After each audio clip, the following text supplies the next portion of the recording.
Welcome back to the lab with your host, Brad Bolt. Welcome back to the lab. Back to the lab. Welcome back to the lab. Back to the lab.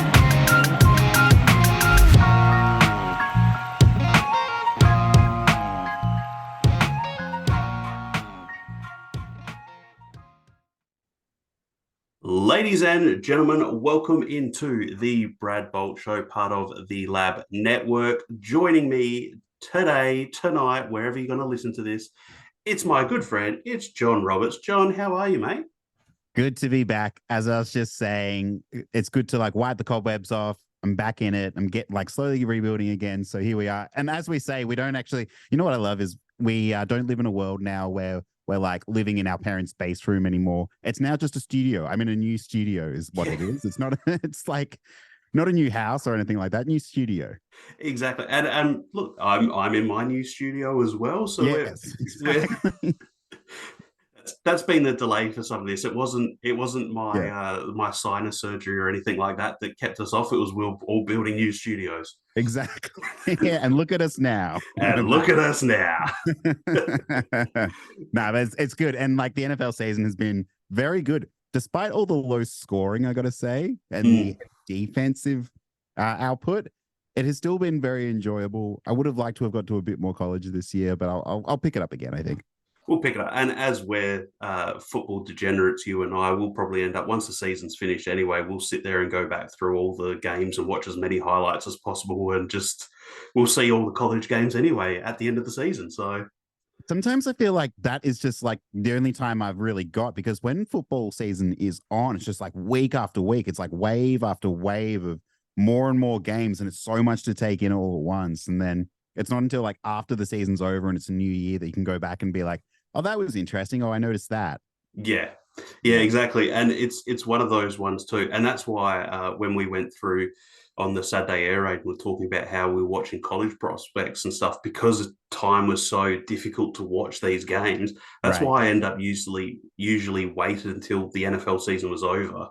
And then because you had the time between NFL season, combine, draft, I had all that time where I'm like, right, well, now that everything's done and they've got some time freed up, I'm just going to sit and go through copious hours of Western Kentucky or, hey, man, my Tulsa best friend of the show, my best friend, Malachi Corley, is playing well. He's been injured a bit this year, but I think he hasn't hurt his draft capital too much.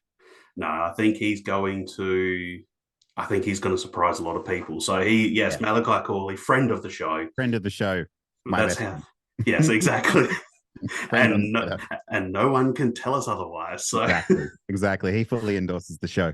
Exactly.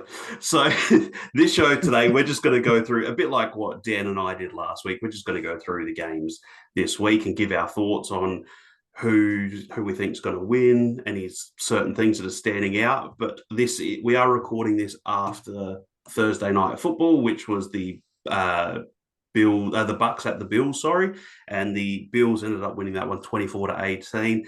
Just any thoughts on that quickly, John, at all from today? Yeah, I do have some quick thoughts. Did you? I was scrolling Twitter this evening. Did you notice that there was an unusual amount of play calls that required celebrity names, or particularly Seattle Seahawks players' names on the Bills side? Did you see that? Yeah, I did. I saw there was a LeBron James at one stage. There was a Bobby Wagner. Yeah, I was going to say Bobby Taylor. There was a Jamal Adams at one point. Josh Allen's Jamal Adams. What? Why target the Seahawks players? I wonder what it meant. I want to know. I think we'll find out throughout the week. It's to me, it sounds also a bit like the old Peyton Manning days when he would do his cadence and he would just start saying, Buffalo and it just meant nothing. Yeah, but it was just enough to try and trick the opposition to go, oh wait, they're changing the play here. What are we going to do? And in the end, it was just a lot of nothing. So yeah. But no, to the actual game itself, I thought it was a good game. I've actually been relatively impressed with the Bucks this year. I know they didn't win tonight, but Josh Allen played a really, really good game. I actually thought it was his best game of the year so far. He really sort of took control, and when he got injured, looked a bit scary that we weren't going to see him too much, but he did come back in. Um, Khalil Shakir, 6 catches, 92 yards. It was sort of like his breakout game, if you would say. Gabe Davis played a really good game, and then I think that took a bit of production away from Stephon Diggs, who still had 9 catches for 70 yards. But across the board, they looked really good. Josh Allen had 324 yards.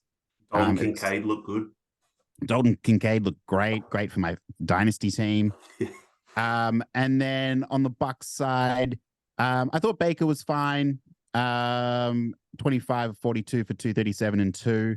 Not bad. No interceptions, which was good to see. And Rashad White played a big game. Not too much of Mike Evans outside of that 124-yard catch, but same with Chris Godwin with a 31-yard catch. But no, I thought it was a good game. I'm optimistic about both teams. I think we could see both teams in the playoffs. Yeah, the Bills seem to do a pretty good job of tilting the defense to the Mike Evans side of the field. Like they even mentioned it on the broadcast at one point. Kirk Herbstreit was saying that I think it was Deion Jackson was playing almost press man coverage, but then they tilted the field and Micah Hyde was sitting above him so that he was covered over top and underneath by a defender. So the one thing that I thought was an interesting choice. Now it was obviously what the Bills were giving them, but the what was it, 14, 15 play drive in the last quarter that took up 7 minutes or 8 minutes or whatever it was to get them back within, because then we obviously saw they were, if Chris Godwin turns around early enough and, they have a chance to still, so it would have been interesting to go, well, if you guys had another 45, 50 seconds on the clock to do that, like what happens there? So I was watching it at the time and just sitting there thinking, this drive's taking an awfully long time for a team that's down by 2 scores. It just kept going and going. Nah, but otherwise, and I like the other thing to consider is it's like the Bucs looked fine, but we know that the Bills' defense is fairly injured. So I think all things considered, I felt like the Bills sort of had done a bit of a good enough patchwork job of the defense to put out a fine performance up until like you mentioned, that sort of last 2-3 minutes of the game. And I don't think that that's indicative of like the Tampa Bay Buccaneers at all and their offense. Yeah. Way. So that was the Thursday night game. So now we'll move on to the following games for this weekend. And as part of the weird quirk of the NFL schedule, 2 weeks ago there was only 2 teams on bye. Last week we have 6 teams on bye, and this week we have no teams on bye. So we have full slate. Frustrating. Why did they do that? I'm not sure. Like you would think instead of over 2 weeks, instead of having 2 teams 1 week and 6 the next, why not just go 4 teams and 4? Like over the 2 weeks, it just doesn't make any sense to me. But or like they start bye weeks in like week 5 and finish in week 14. Why not bring week 14 into week 8, and then like some teams don't have to wait so long for their bye. Yeah, massively inconsistent. Weird, but it's actually good to see with all the teams and everything playing this week. So we'll start off with the battle of the number 1 and the number 2 overall pick from last year's draft this week. The Houston Texans versus the Carolina Panthers at Carolina. It'll be interesting. A fair bit involved in this one. Fair bit of interest. I do because hey, you know what? I haven't even had time to ask you. What have been your thoughts of Bryce Young so far this season? He's had moments where he's looked pretty good. That Miami game, that first half in that Miami game, he looked really good. The way that Carolina got up 14-0 and then unfortunately gave up about the next 35, 40 points in a row. But he's had stretches where he's looked really good. He's had a few stretches where he's looked really bad. But I think where he's looked the best has been when Carolina's been almost in that 2-minute hurry up offense where you don't have time to think. You've just got to drop, pass, move around if you have to. And that seems to be where he has done his best so far. There's been a lot of, and if anyone is a Carolina Panthers fan, you would have seen on Panthers Twitter, the fans aren't terribly pleased in some of those games with his passing charts when you see everything look like, I guess, Frank Reich when he was in Indy and he had last year of his career, Phillip Rivers, where everything was within 10 yards sort of thing. Yeah. Everything was all there. So it didn't look, his passing charts weren't fantastic, but The big change, though, will be the fact that the Panthers have Frank Reich's given up play calling now. Right. So Yeah. Thomas Brown's taking over from this week. Okay. And he has been a huge Bryce fan all the way. And he's sort of, even already, he's sort of has given a bit of a, like I want to see certain things. You know, he wants to try and get a few more downfield shots. He doesn't want to play as conservative because it seemed like in a lot of the early games of the season that Frank Reich was trying to protect Bryce Young and just give him easy throws. So everything was like a quick bubble screen or a quick 2 yards, Mm. 2 yard into Adam Thielen. Mm. And I think that Thomas Brown, by the sounds of it, might throw an odd one of those in here or there, but not to the same extent that Frank Reich was doing. Because, like I said, I think he was trying to protect Bryce Young, but in actual fact, it was probably hindering him in the team's offense in that way. So, um, yeah, it's going to be interesting. I really like this Houston team. Mm. CJ Stroud has played phenomenal this year. Nico Collins, Tank Dell, Robert Woods, like they've all played really well. That defense is coming along too. Like that's a really good defense. The way that's turned around, D'Amico Ryans is really already in 6 games that they've played. They're 3-3. That he's really turned Yeah. their everyone's thoughts about the Houston Texans. Like coming into before this year, the Houston Texans were almost a punchline for the last couple of years. And with Yeah. the way that D'Amico's taken over and he's changed that offense and that defense around, they're now becoming a lot of people's favorite young team in the NFL. Right. What have you like you from what you've seen of Bryce or CJ Stroud? What are your thoughts on those guys? Yeah, so thinking back to the draft, if you recall, like I was a big CJ Stroud guy, was really impressed by him, especially at Ohio State. And I think that has translated really, really well to the NFL for him. I think that with Bryce Young, like he's kind of got the signs that he is improving. He's done a lot of things that we saw at Alabama where you're like, yeah, that's Bryce Young right there. And then he makes some plays where it's like, wow, I've never even seen him like look in that direction into double coverage or whatever, like throw those balls at all. I'm not sure like where is that actually coming from? Well, But that's where I think that that play calling from Frank Reich early on has hindered Bryce because it had been having yeah, so many of these quick get the ball out that when they finally do dial up a play, he sort of gets caught in two minds of going, well, my first read is LaVisca for a 3 yard bubble screen behind the line of scrimmage. And then he sort of goes, oh, that doesn't look open. I'll try and squeeze it in between 4 defenders. And yeah. then instantly, like as soon as the game ends and they speak to him, his first thing is, yeah, that's my fault. I don't make those plays. Like if I'm going to throw that ball, I need to get that out quicker. Mm. Yeah, I mean, like I think he's been I feel like he's been the victim of a few things. One, maybe the play calling. Two, the matchups, the opponents he's faced, like started with the Falcons and the Saints. Like they are not easy matchups, especially for a rookie quarterback. Divisional opponents. Didn't play against the Seahawks. Did have Minnesota, but they've started to sort of come good. And then it was Detroit and Miami. Like all those teams are very good. So like I don't really blame him. And then again, he's throwing the ball to Adam Thielen, Jonathan Mingo, DJ Chark, Hayden Hurst. Like he doesn't really have the pieces he's need. The defense has been like good enough at this stage, or they've been okay. They've been fairly good against quarterbacks, not very good against the run. But I'm just looking at total team DVOA.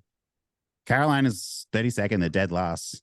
Houston is 14th. So to focus on Houston for a moment, like yes, like you're saying, CJ Stroud, he's been smashing records. He's been sort of starting to be compared with the best who started their career, which is really encouraging to see as well. I do suspect he might regress a little bit, but I have been saying that for a while. I mean, it took him 6 games to throw his first interception. He has been playing absolutely lights out, and he's probably got. I mean, like he hasn't got a star wide receiver, but Nico Collins, Robert Woods, and Tank Dell with Dalton Schultz as a tight end, like they're not bad. And then I think he is in a very, like you were saying, a very, very good environment with D'Amico Ryans and that coaching staff. So matchup as well, in AFC South, a little bit easier than Bryce has it, I think, as well. They played Pittsburgh. They've not been very good. Baltimore was a tough matchup, but that was the first matchup. and then they played the Saints as well. So, and the Falcons, which they did lose that game. So yeah, it's like similar, but also at the same time, I think CJ Stroud has really, really turned water into wine, so to speak. Yeah, he's looked really good. And as you said, like the Carolina defense has been, you look at what they were last year, they were quite good last year, that defense. Now, granted, they've had some injuries. Jeremy Chinn's now gone on the IR for 4 games. Xavier Woods has been out with an injury. Von Bell's missed a game. And JC Horn's missed most of the season so far as well. So, that's sort of been their guys that they've really missed. Shaq Thompson's a huge loss as well. They lost him in the first game of the season. Yeah. So they're down their best linebacker. So yeah. when you sort of go through that defense for Carolina, and it was sort of, you had Brian Burns on the outside, Derek Brown, Shaq Thompson, Frankie Louvu, and then you'd go JC Horn, Jeremy, et cetera. When those guys have started to get injured and drop off, that depth really, it really starts to get tested. So, their middle linebacker that they've been playing since Shaq Thompson has been injured is Camus Grugier-Hill, who was out on the open market for anyone, and he ended up signing in Carolina for next to nothing. So, like, he's not been a really, like, dominant guy that, at least, like, to me, one of the things I think is, like, Seattle was able to sign Bobby Wagner back. Yeah. Like, they're able to get Bobby Wagner back. They've just signed Frank Clark as well. Like, they're bringing in these big names. But you're looking at some of these guys that Carolina brought in, and it was Justin Houston. And, they got your Von Bells and a couple of the other defensive lines. But when those big guys, and you don't have the best of the depth pieces behind, it starts to really drop that defense off. And I think I saw a stat today, I can't remember who said it, but Carolina is the worst in the league, or giving up the most yards prior to contact on the run. Really? And then the most yards after contact. Yep. So I'm looking at my betting sheet, and that would make a lot of sense. They are one of the worst. There's a lot of green for bet against the run from the Carolina run D. And I mean, even Miles Sanders came out this week too, who I was hoping was going to be a really good signing for them. And also too, like, yes, Carolina's had some injuries on the offensive line. Austin Corbett looks like he's back this week, so they've got their right guard back. But Miles Sanders has been frustrating. I thought he would be a lot better. I really thought he'd be good. Yeah, and he even came out this week and said he knows he's played like shit, and he's not shying away from it. That was pretty much his exact words. I know I've played like shit, but all I can do now is try and work on it and be better. But yes, if I was a fan of Carolina, I'd be very disappointed in how I've played this year as well. So he's at least honest in his assessment. So okay. So as much as I would love to say that I think the Panthers could win this, I do have the Texans over Carolina in this game. Yeah, I would take the Texans here as well. I just think that they're better structured, better foundation. The only hesitation I really have is that it is in Charlotte, and the Panthers are due for a win. They need a win, and I'm wondering about this change of coaching staff. Does this make a big enough impact? And if not now, when? Then, if we schedule ahead, after Houston, they play Indy, Chicago, Dallas, Tennessee. So few winnable games in there. I mean, maybe against Chicago, we could say, maybe Indy sort of fall back down to earth. Tennessee, so we'll see.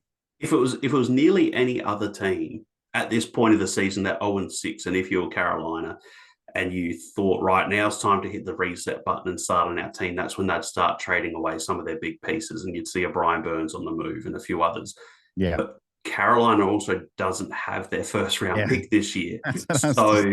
So you can't really sit there and go, oh, well, let's just shut guys down and trade them away. Like, you've got nothing that you can, like I said, usually if you're a team in this situation, you're like, right, who are we going to start looking at with that number 1 overall pick? Or do we start putting that out on the market at some stage to maneuver around? But when you don't have that first round pick, you can't, there's no point in doing that. So yes, I agree with, I think, Texans Texans in Carolina, I do think will win, but yeah, it'll be interesting with the coaching changes and everything to see how that progresses and how Carolina moves forward after this Yeah, game. I'm just thinking also coming off the bye week as well. I mean, both teams are coming off the bye, but I wonder if Carolina looked really hard at the tape, particularly for CJ Stroud, to see what bothers him. Wonder if they can get enough pressure. I mean, he's still at the end of the day a rookie quarterback. Yeah, and also too, it's to me it seems like the best chance that Carolina does have of winning is trying to really make CJ Stroud have his worst game he's had as a pro. Like they need to force the turnovers, they need to get pressure on him. If they can't do that, it feels like he's going to be able to pick apart the defense. So right. Yeah. So yeah. So next game is actually a really good game. Well, better than what I was expecting it to be if you saw this at the start of the season. It's the LA Rams at the Dallas Cowboys. I'm just going to go out here. I do think the Cowboys are going to win this game because I do really like their defense, but I have been thoroughly impressed by what the Rams have done this year.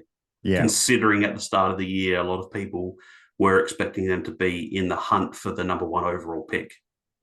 Oh, all of a sudden that Seahawks loss week 1 to the Rams is starting to look not as bad. It's a little bit more admirable than it did back then, but I mean, it was a blowout in Seattle.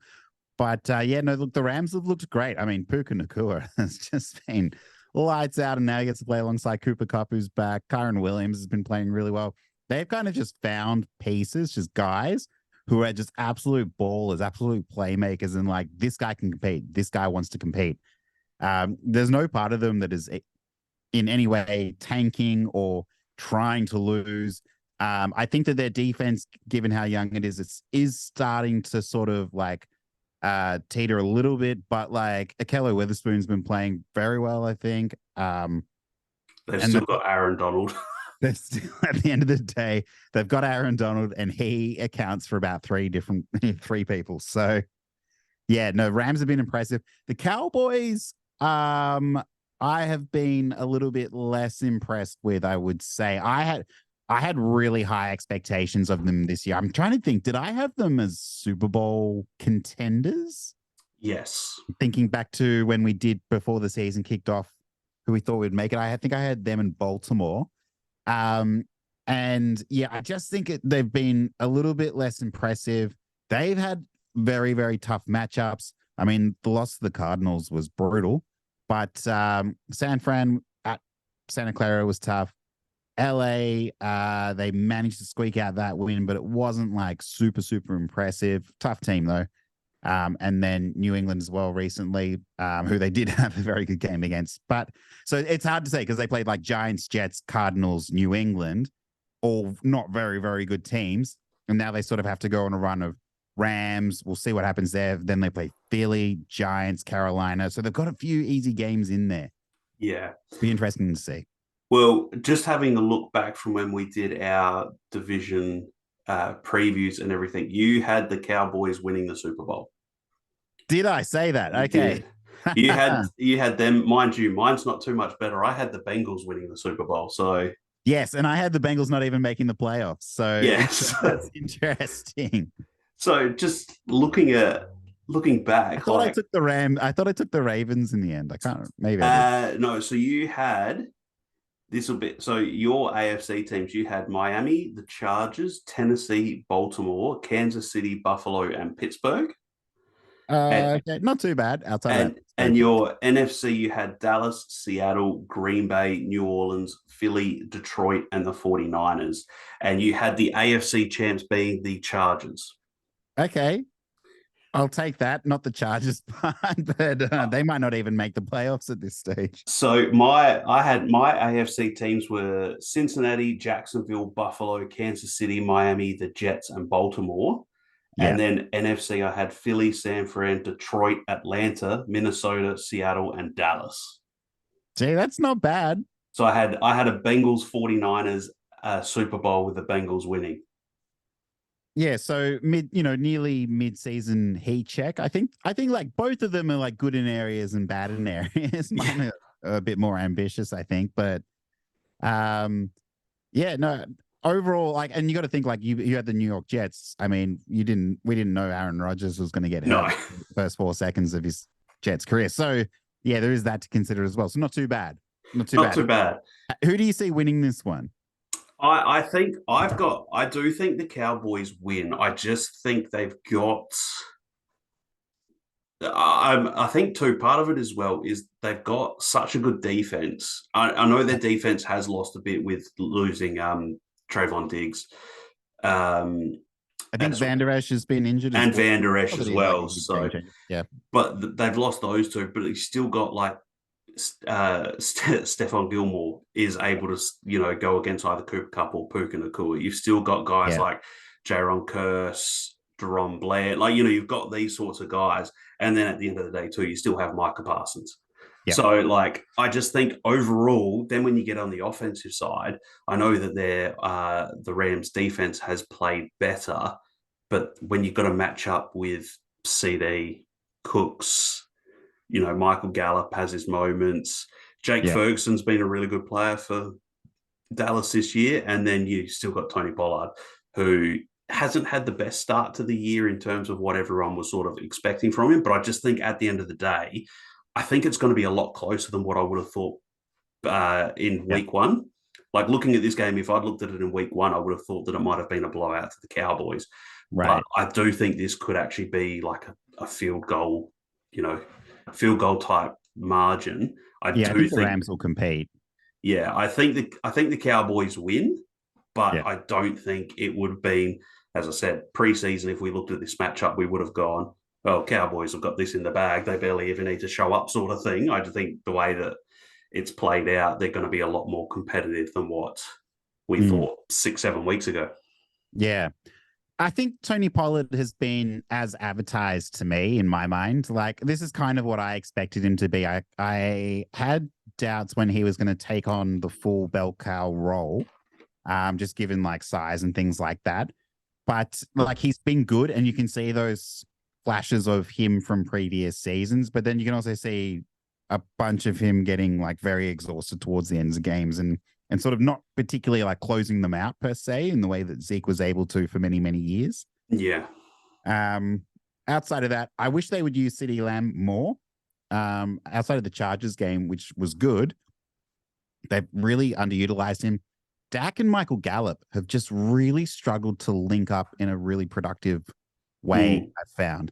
And I found that Dak has been utilizing tight end options less. So then it's kind of like, well, who the hell is he actually even throwing the ball to? But it is getting out there. It's going around. It's one of those things. I think Jake Ferguson actually has one of the highest red zone target rates out of any player in the NFL. So that's where he's throwing in the ball, where it's like, so like you said, it might not necessarily, like Jake Ferguson's not putting up those Travis Kelce type 8 for 180 type of games, but he might have a 6 for a 50, but he's had 7 targets inside the red zone where,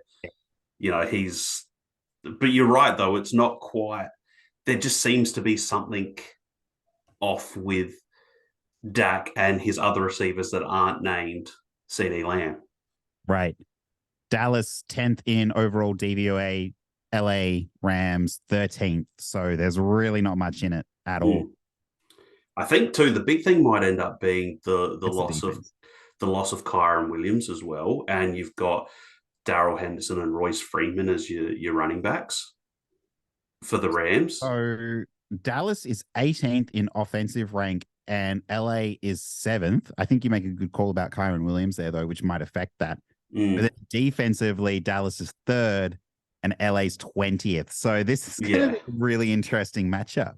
Yeah, this could be one of those ones that you look at it and you think, oh yeah, it's going to be a goodish game, but then you go and you check. If you don't watch it, then suddenly you check the score and there's 3 minutes left, and you're like, wait, it's 33-32 with 2 minutes left. Like, what happened here? Yeah, and the last one, LA 32nd in special team TVA. So maybe that's where it'll be won and lost for Dallas. Well, fumbles, turnovers, and special teams. That just seems like a Dallas type of thing, though. Special teams decides the game. Yeah, exactly. Yeah. So who have you got in this? You got the Cowboys as well, or are you going Rams? I'll go with the Cowboys. I will say though, if this was in LA, I understand that a lot of Cowboys fans would show up for it, but as they did 2 weeks ago, Yeah.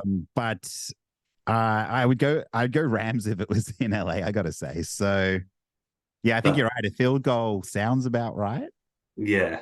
I honestly, it's going to be one of those ones too where I'm not going to be surprised if I flick on the score and Rams are up by 17 for some reason. Like I wouldn't be surprised by that. Yeah, yeah. So moving on to our next game, it's a NFC North Division game. It's the Minnesota Vikings at the Green Bay Packers. The Yeti is not here with us tonight, so we can't have his 25-minute rant about the Packers. But who I think after the way they've played the last few weeks and after the Jordan Addison breakout game last week, I have the Vikings beating the Packers, even though the Packers are at home. I just think the Jordan Love trajectory has sort of started up so high and it's dipped down that little bit. And it now seems like the Vikings started off poor and are now working their way back up. So it feels like they're at that intersection where it's really going to determine how these two teams finish the rest of their season. Yeah, I was going to say pretty much the same thing. I feel like Jordan Love kind of started out hot and then has sort of teetered off a little bit, and they haven't been winning the games that they should be winning. I feel like he's had no help in the run game either. I don't think, like, Aaron Jones seems to be really injured quite regularly. AJ Dillon is like, he played okay last week against Denver, but outside of that, like, he's just completely unreliable. And then, yeah, his receivers, they're so young. Christian Watson can't stay healthy at the moment. Romeo Dobbs, you were right. He has been like the key guy, and that's probably not what you want. And Luke Musgrave as well. So the offense has really struggled. And then even defensively, I mean, it's kind of that old cliche, like this defense is built of first round picks. And then they're just kind of a bit like, whatever. I like, you can say, okay, against the Raiders, they kept them in that game, but it's the Raiders. I mean, Yeah. like, what are we talking here? So, yeah, not a great team. And then, I mean, for Minnesota to pull out that win against the 49ers, who I understand that they're missing a few pieces as well. But with all due respect, the Vikings were missing Justin Jefferson as one of the key pieces. Yeah. Jordan Addison just slotted in perfectly. TJ Hawkinson was great, as always. And Kirk Cousins, man, he has had a fairly good season so far. It has to be said. He's been throwing for a lot of passing yards, plenty of passing touchdowns. What do we got here? 2, 4, 3, 2, 2, 1, 2. So how many is that on the year? I shouldn't be doing this on spot. 16 touchdowns on the year so far. And it feels like that 1,000 yards. That it feels like too that win last week against the 49ers, as you said, like at the end of the day, yes, they were missing a few pieces. The 49ers were on the offensive side of the ball with Trent Williams and Debo out, but they still had their really good defense playing. And the fact that they were able to pull off that win and score against that 49ers defense, that could be all that Minnesota team needs to give them that real shot in the arm to push them back up. Like, we obviously thought that, so we both had I had the Lions winning the division this year. But I thought that Minnesota would still get in as a wild card based off the pure fact that last year they were 11-0 in one-score games. And so you knew that was going to regress down. Yeah. But I still thought they were good enough to be like a playoff team. And if you watched those two teams, the 49ers and the Vikings, play last week, you watch that game and you go, right, these are two playoff teams this year. Yeah. So it's that. And I think, like you said, it was my call on your show at the start of the year of having Romeo Dobbs over Christian Watson. And yes, I know that Watson's been injured, but it was more so, as I mentioned, that in the last two seasons, in the preseason games, Romeo Dobbs was playing in those games. Yeah. Jordan Love was playing in those games.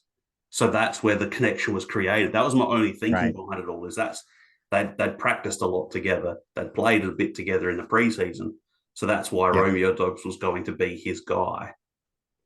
But you just look at, as like we were saying, like last week against the Broncos, that was a close game in the end. But that pass that Jordan Love threw to Romeo Dobbs that was so far behind him that bounced off his hands into Jaden Reed's hands in the end zone for a touchdown. Like, you look at that and you go, I've seen that so many times happen in a game where it hits the receiver's hands, it bobs up, the cornerback takes it 99 yards the other way for a pick six and the game's over. Like, that could have happened as well.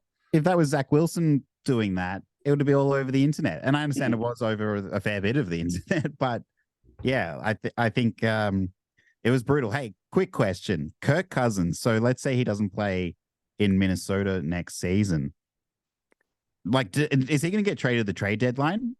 No. Or he's playing so well.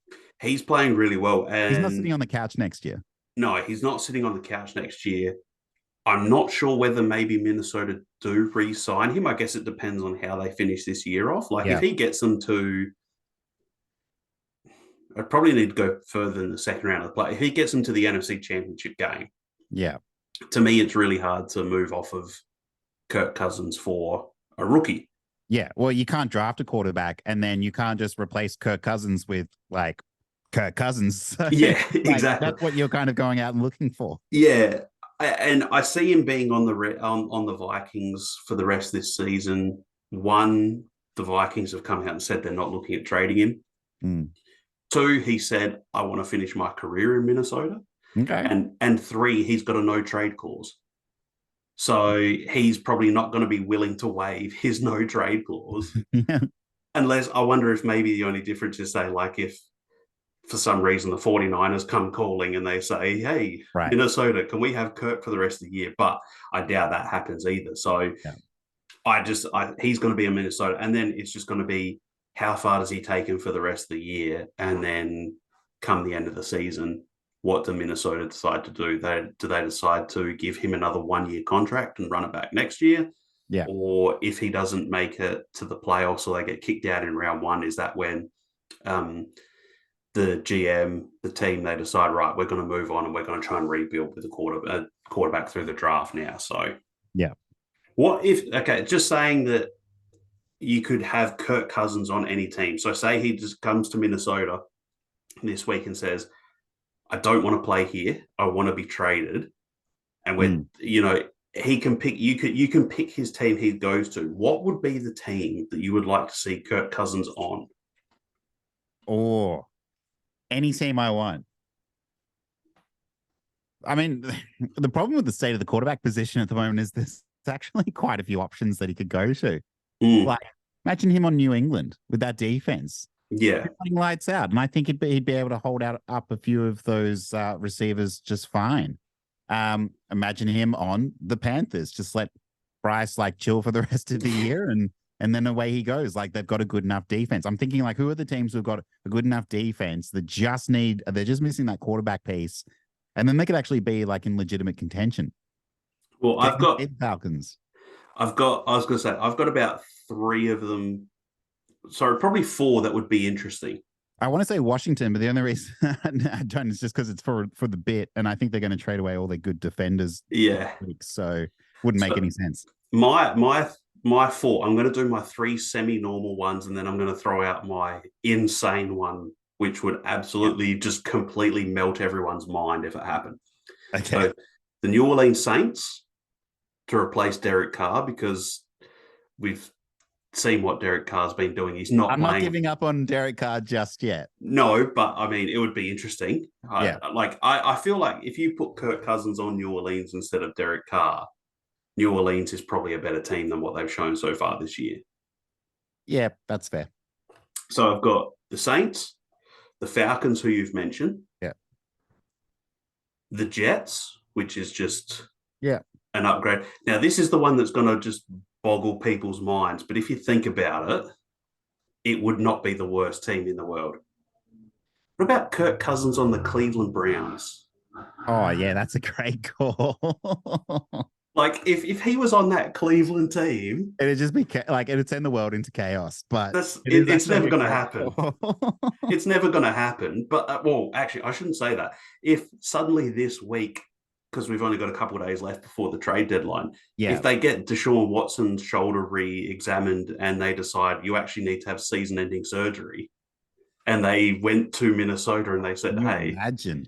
I could just think of him with that defense and he wouldn't really need to, like, if Yeah. he's putting up these Kirk Cousin type of numbers, I mean, it would just be, you'd sit there and you'd go, I think Cleveland might be a Super Bowl favorite if that was the case, if he was on that team with that defense. But with the way the defense has been playing minus last week, yeah, 100%.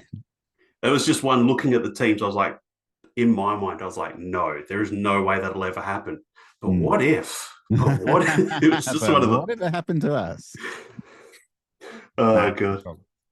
So yeah, I actually, you've convinced me. I do think Minnesota win this game as well. I just think Green Bay's just not really playing. I don't think Jordan Love's playing good enough at the moment. No. So we're both Vikings on this one. Sorry, Yeti, if you're listening. We move on to the New Orleans Saints at the Indianapolis Colts. This game, I really don't know, because we saw the Colts put up the most points and yards on the Cleveland Browns last week than any other team. Yeah. But I think the Saints do have a better team. Yeah. And I do think the Saints are going to pick up the win against the Colts. It looks pretty evenly matched at the moment.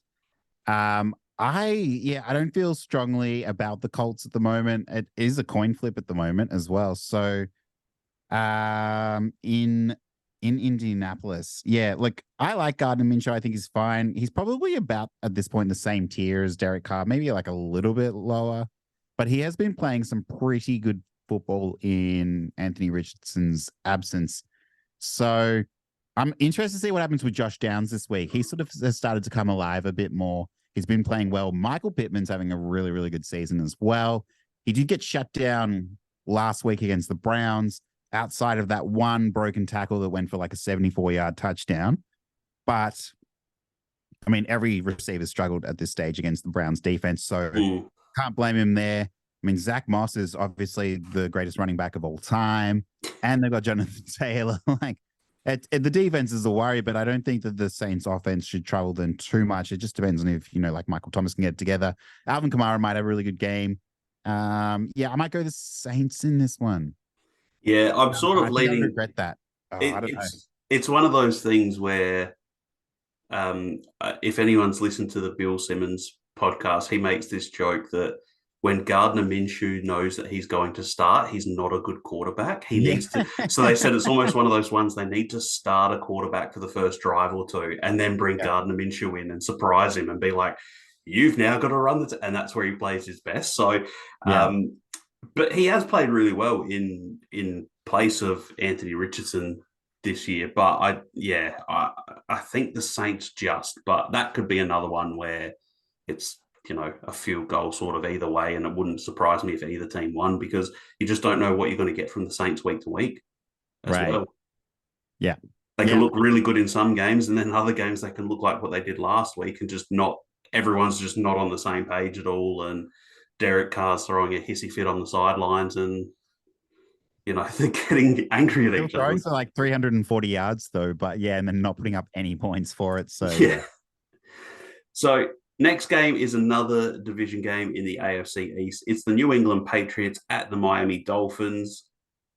Look, it's Tyreek Hill looks like he's going to be playing this week, which was sort of a question throughout this week, whether he was going to or not. Mm-hmm. I would think that the Dolphins should do this easily, but then all of a sudden we see last week the Patriots beat the Bills, and you just this New England team is a bit like a couple of these other teams that we've said, like with your New Orleans and things like what are you getting from week to week from Mac Jones and that offense? Right. Like some weeks he looked like last week he played really well, and then the couple games before that he was getting benched in the fourth quarter because they were being absolutely blown out. They got shut out against the Saints a few weeks back. At home. Was it at home? Yeah, it was, wasn't it? Yeah. So it's just like, I don't know what to think of this team week to week. And last time when they did play, Miami got the win, but Christian Gonzalez was on Tyreek Hill. Now, obviously, Christian Gonzalez is out, so who's going to, I guess it's probably going to be JC Jackson now that he's back in New England, that he'll be lining up against Tyreek, but they just feel like they've got too many weapons. This New England defense who've lost a couple of people with Gonzalez and Matt Judon out as well. Yeah, I think so. That the Patriots, they do like Belichick. He plays hard. He plays a really good defense. Offense is obviously very questionable, but the Dolphins' defense hasn't been lights out either. But I just think with it in Miami, it's going to be 27 degrees, so it's going to be hot. Probably humid as well. I think that those conditions favor the Dolphins, and I do think that they'll probably run all over them at home. So yeah, I'd take the Dolphins here pretty comfortably. I want to see more out of Jalen Waddle, though. I got to say, if Bill Belichick, if the defense is double teaming Tyreek Hill, if that's even possible, I want to see if they can take him away. Can Jalen Waddle step up in their place, or will it be like who is it? Like Braxton Berrios? Is he playing Braxton for them? Berrios, Cedric Wilson. Cedric Wilson played a good game last week. Durham Smythe, the number one key tight end. Like, yeah, there's just a few options here that seems a bit suspect, bit questionable. I'm hoping the defense, the front four, can get a bit of pressure on Mac Jones. That'd be nice to see. It does also look like Jalen Ramsey might actually be playing this week for Miami as well. Wow, I did not hear that. Which, really? Yeah, there's sort of he's off. He's had his 21-day practice, like get back out into it. That I thought he wasn't going to be back until December. Well, that was activated last week, I believe, and he was on the sideline at the game the other night. And I think I read something before that it hasn't been made official. He's actually come out on Twitter, I think, and made a joke like, hey, yes, I'm practicing, but that doesn't mean I'm playing this week. Yeah, but then I think I saw a Schefter thing that he might be he's trending towards playing. Yeah, I thought that they had to do that because if he doesn't, he has to spend the rest of the season on IR and he'll miss the rest of the season regardless. So therefore they have to activate him at some point. Yeah, but from what I think I saw, I'll see if I can find it. I think there was a thing from Schefter that saying that Jalen Ramsey might be back this week. I'll see if I can find it. But yeah, that's interesting because I always thought that there was like a grace period or window. So they go on the PUP or IR before the season. They're there for 4 weeks. Then they've got a period of time to come back onto the roster. And if they don't make it back in time, then they miss the rest of the season. But their Dolphins had anticipated he'd be good to go by end of November or early December. So they might want to be activating him for that reason. But then you don't want to burn a bench spot either.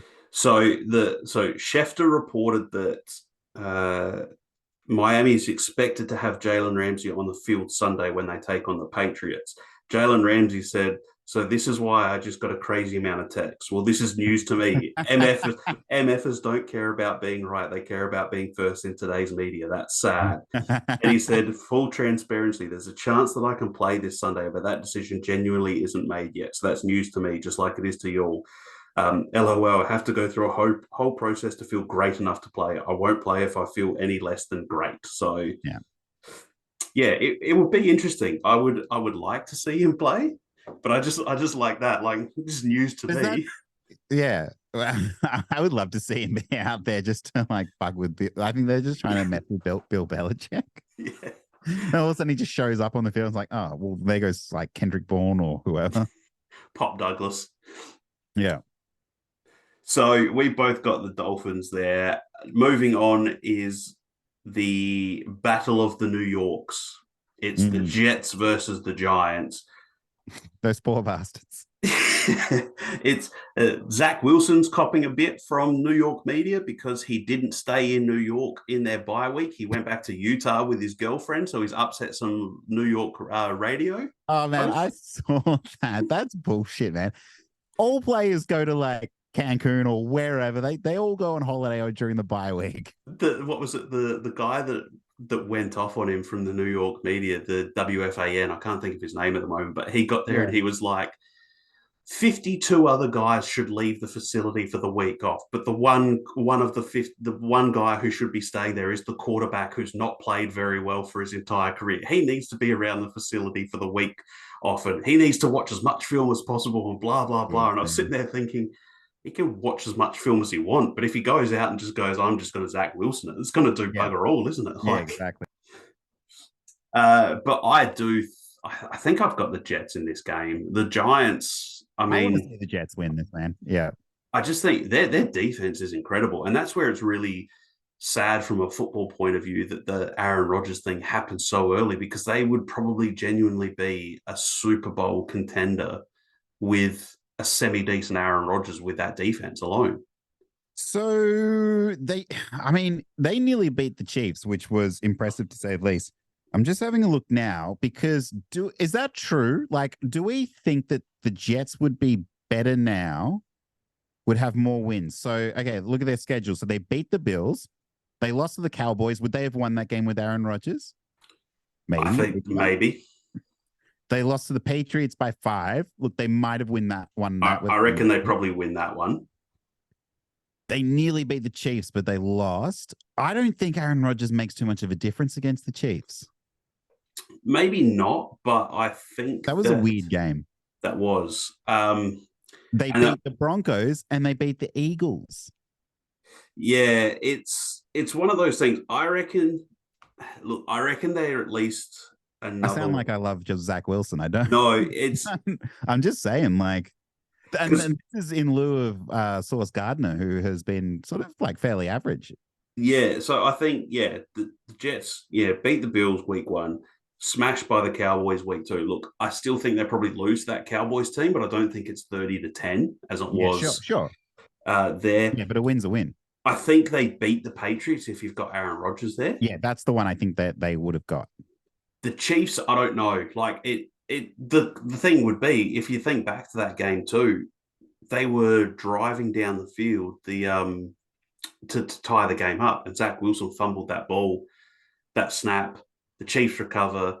They run down the clock. Mahomes goes running into the end zone, and me, as a guy who had a bet on with the last leg that I needed to cash was a Patrick Mahomes anytime touchdown, and he went down at the 1 and ran the clock out. No. Really, but like, I don't think obviously Aaron Rodgers makes that mistake there. So I mean, that whether there was still time, there was still like over 2 minutes left on the clock. So who knows? Mahomes could have come down straight away. They score, they win that game anyway. Like, that's possible. But yeah, beat the Broncos, Eagles. Depends. I think it's probably going to be more the back end of the season. So looking at their schedule after the Giants, hopefully it gets in ease. Oh, for the Giants. So it's Jets and Giants. Then it's the Chargers, the Raiders. Then you go the Bills, the Dolphins, the Falcons, the Texans, the Dolphins, the Commanders, the Browns, the Patriots to end the season. Man, that's got to be one of the toughest schedules of all time. Yeah, I think it's I don't trust Zach Wilson against the really good defenses, and they've got a lot of good defenses there that they're playing in those couple of weeks. I think Aaron Rodgers gives them that better chance that towards the end of that season. Towards the end of the season for the Jets is where their season's going to be the make or break part, that run after this Jets Giants game. And like, even if they go, what's that, almost 500 for the rest of the way, like in the AFC, that might not be good enough to get into the playoffs. I think they would probably be more like, so what are they? They've got 11 games left. I think like they could potentially go the rest of the way, 5 and 6 or whatever. Is it 11 games or 10 games they've got? 11 games. Yeah. Oh, and to be clear, I think, if they had Aaron Rodgers for the rest of the season, that'd be awesome. Better. But I'm just saying, like, the question of how many games would have been different for them, I don't know. I don't think I think we concluded it might be one game would be different. I think it's at least one. I think it's a Patriots game, and it could potentially be 2 with that Chiefs game. Yeah, I don't know. I think that it was just a weird game. I think that if Aaron Rodgers was there, the Chiefs probably still would have won that game. Probably. The win against the Eagles was the shock. It was just like I don't even know what to make of this.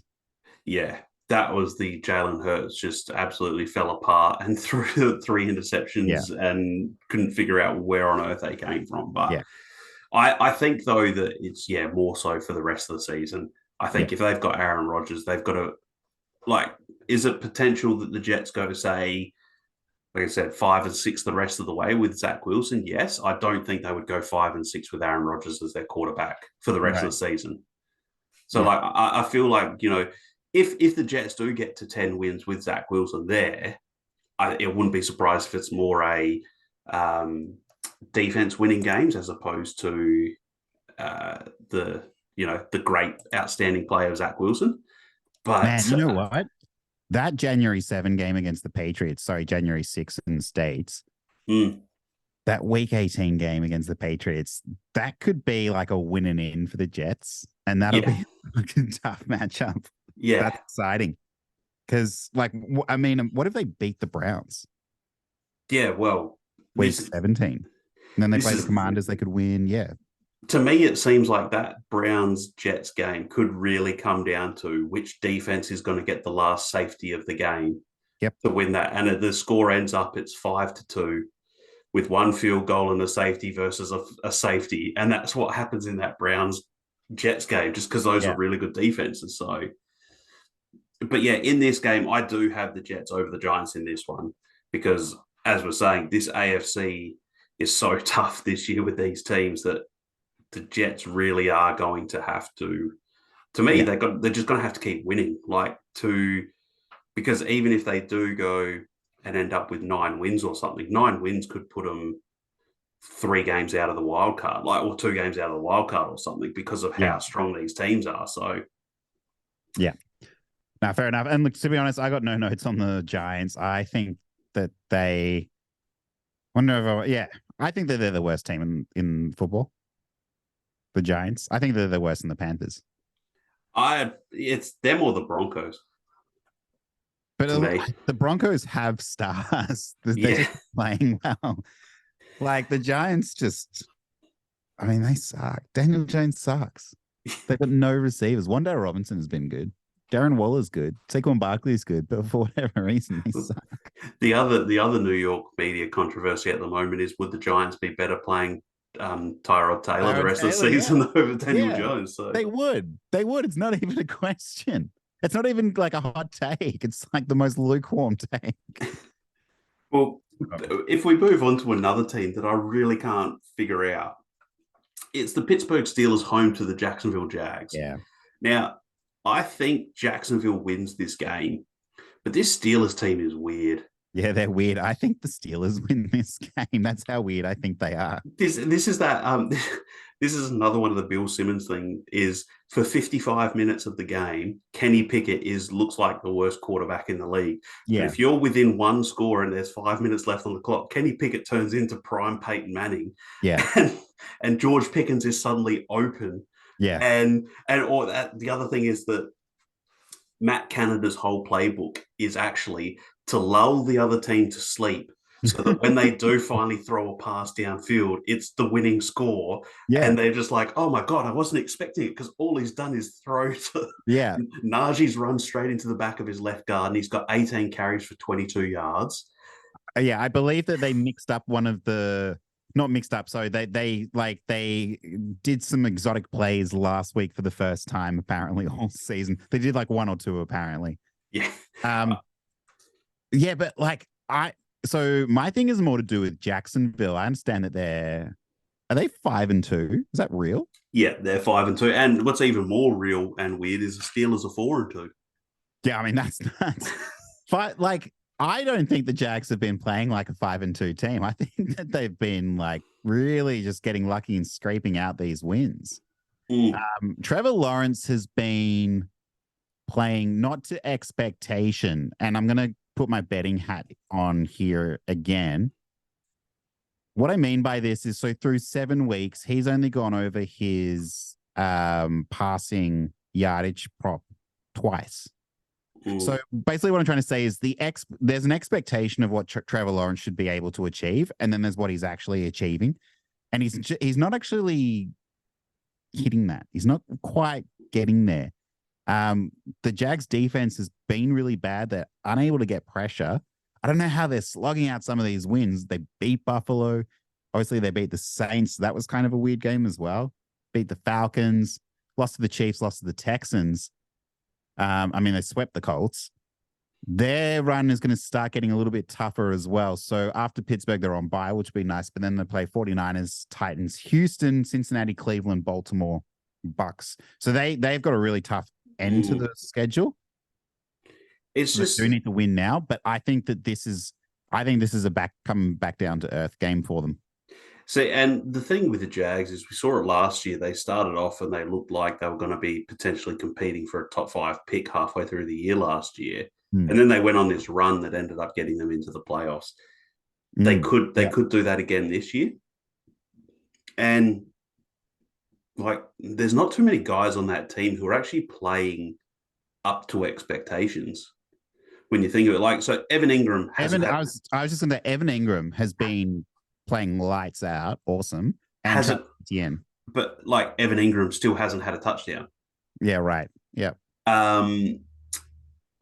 Zay Jones, who last year had a career year for the Jags, has been out injured. Yeah, he's hardly played.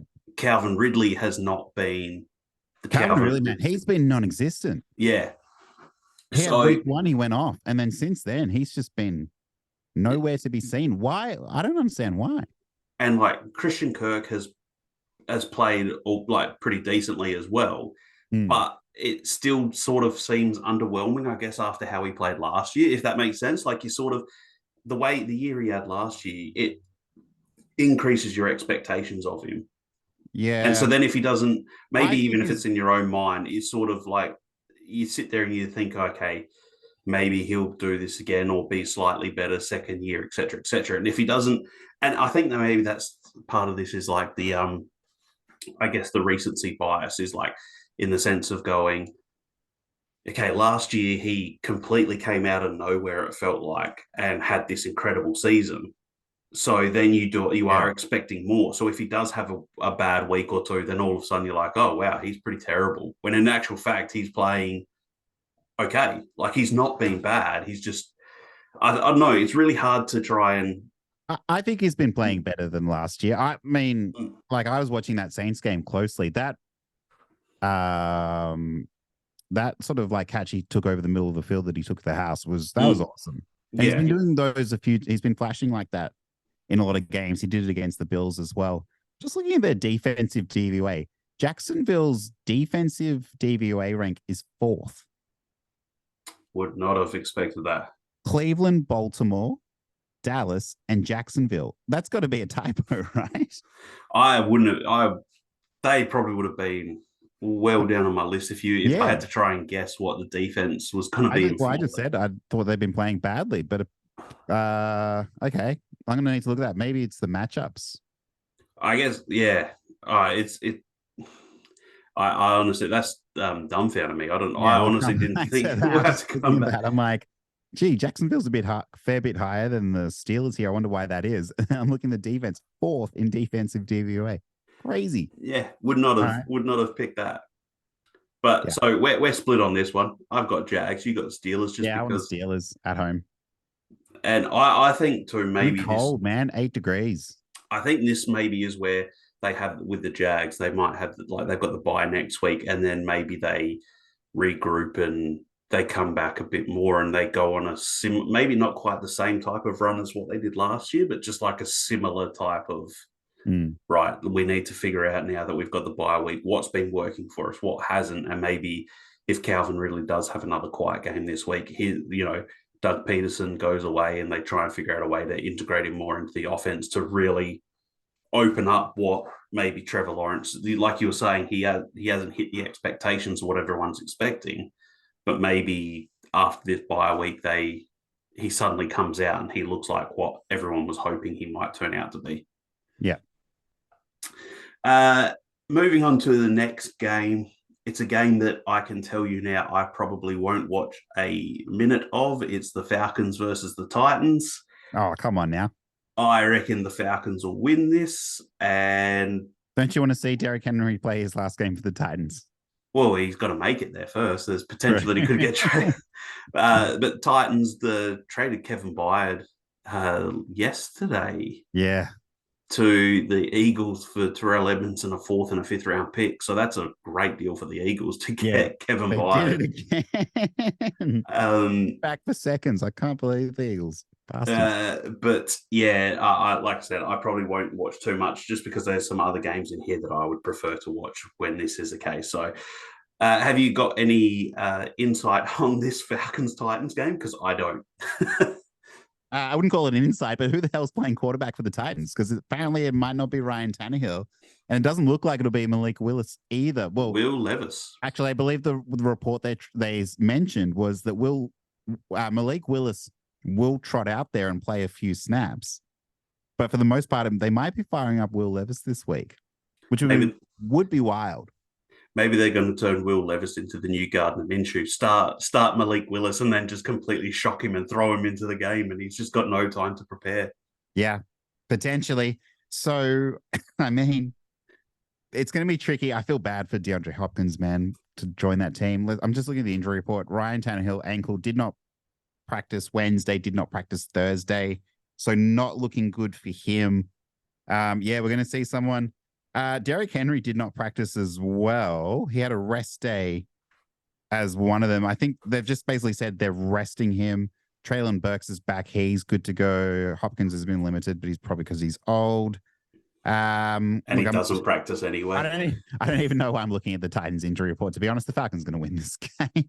I honestly think this might be the last week on the Titans of having it just on the team: Ryan Tannehill, Derrick Henry, and DeAndre Hopkins. I wouldn't be. It won't shock me if all three of them end up on the move at the deadline. And yeah, just throwing this one out there as a team as well. I think Ryan Tannehill to the Atlanta Falcons to reunite with Arthur Smith. Yeah, really. We'll see how he goes this week. And hey, Ryan, do you want to just come back with us? Yeah, just come and just jump on our plane, mate. Don't go home. Come with us. We something. So we now move on to NFC East division game, Philly at Washington. We saw this game a couple of weeks ago where Sam Howell threw the miraculous pass as time expired. They tied the game. Oh, they were a point. That's right. They were a point down. They could have gone for the 2-point to win. And Ron Rivera said the offense was tired, so that's why we kicked the extra point and went into overtime. And I don't think the Eagles let it get as close this time, and they will win comfortably against Washington. Yeah, particularly when you consider that last year in primetime, the Commanders beat the Eagles. It shouldn't always be as close as it is for these guys. I don't know why it always is, but like we were talking about the trade deadline, I think the Commanders are ready to ship a few of their key defenders away, and that'll probably have an impact here. I think the Eagles probably do win this fairly handily, but these two teams, they play each other weird. Yeah. It seems like that ever since I can remember watching football, it doesn't matter how good one of these two teams are. Whenever they play, it just ends up a weird-ass game every single time. Just a coin flip. It's like the Steelers and the Ravens, same deal. Sometimes I think it's like the Seahawks and the 49ers. It's just doesn't matter how much better one team is than the other. They always play each other weird. Well, speaking of your Seahawks, they're home to the Cleveland Browns. So give me your Seahawks thoughts and just your overall vibe on the season so far. Season so far, I think it's been good. We are sitting, are we at 5? We're at 4-2? 4-2, same as the Browns. Yeah, and man, I'm still kicking myself over that Rams game week 1. We should be 5-1, really, when you think about it. Played a really great game against Detroit. At Detroit, the last like 4 or 5 times we've played there, it's just always been a shootout. Good win against the Panthers. Was concerning how many points and yards we gave up to Andy Dalton, but here we are. Giants, we slogged out and won it. We should have. The Cincy loss, I think was to be expected. I'm comfortable with that loss. And then the Cardinals, we beat the Cardinals at home, that's unusual for us. Usually the Cardinals beat us at home and we beat the Cardinals in Glendale. So maybe we will sweep them this year finally, which would be nice.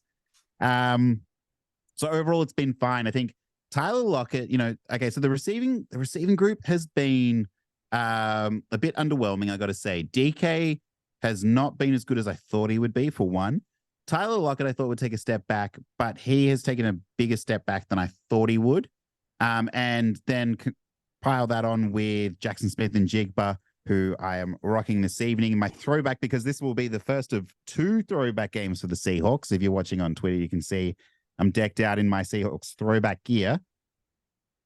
He had a good game last week against the Cardinals. Good matchup for him. DK wasn't playing, so that was helpful as well. But we've mainly just been running these tight end sets. It's like Noah Fant, Colby Parkinson, and not even too much of Will Dissly, but we've mainly been going through the tight ends. Ken Walker's been playing pretty well. He's been playing better than I thought. I'd love to see more from Zach Charbonnet, but I understand he's been injured for a little bit. And it does feel like they've been holding him back a little bit.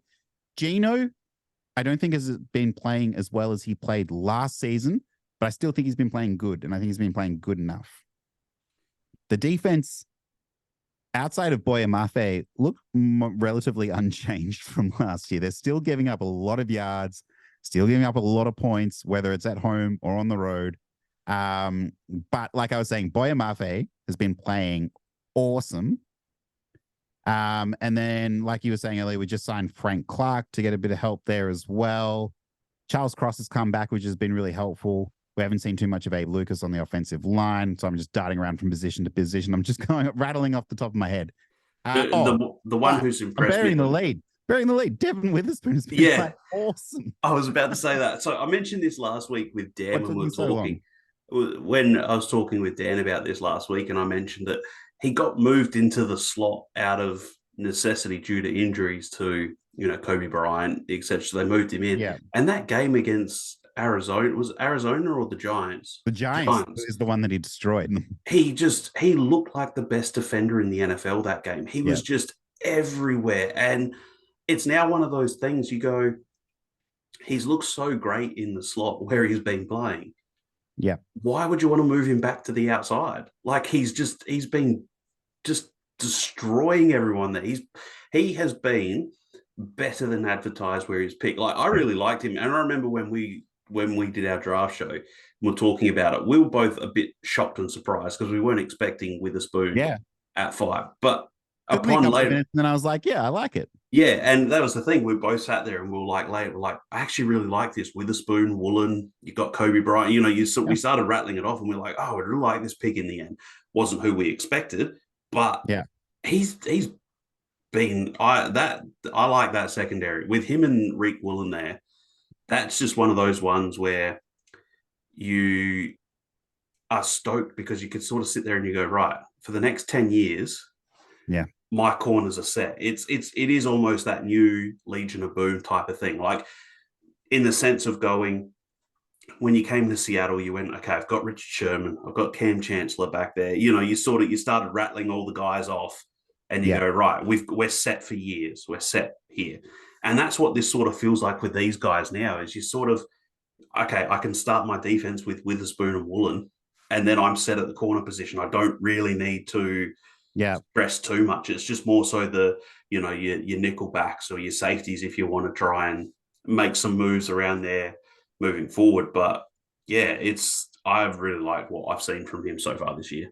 I'd be interested to see what Tariq Woolen's PFF grade is at the moment, because I kind of feel like he hasn't been playing as well as he was last year. I mean, he did play lights out last year.